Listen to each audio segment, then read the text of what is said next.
তুমি একটা অদ্ভুত জিনিস খাস খবরের উল্লেখটা কেন করছি, এটা আমাদের কাছে একটা আবিষ্কার ছিল যে ওরকম শুষ্কং কাষ্ঠং না হয়েও খবর পড়া যায়। আজকের খবর পড়া দেখলে তোমার কি মনে হয় যে এই যে চেঁচামেচি করে? আমি একটু সহজভাবে বোঝাই, বিকজ আমি সহজ কথায় আছি। আপনি একটা কচুরি সিঙ্গারার দোকানে গেছেন, সকাল সকাল জানেন তারা চমৎকার কচুরি সিঙ্গারা বানায়, এবার মেলা জমে গেছে, সবাই বলছে আমার 4টে ছিল দাদা, আমাকে দিয়ে ছেড়ে দিন।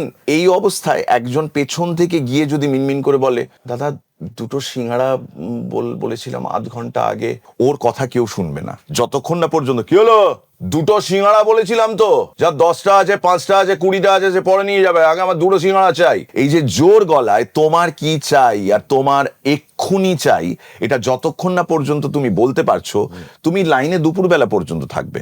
আজকে মিডিয়ার অবস্থাই এরকম যে তোমাকে পাশের চ্যানেল যতটা অ্যাম্পলিফিকেশন বা জোর দিয়ে একটা কথা বলছে তার থেকেও জোরে বলতে হবে, আর এটা বলতে হবে you heard it first from us.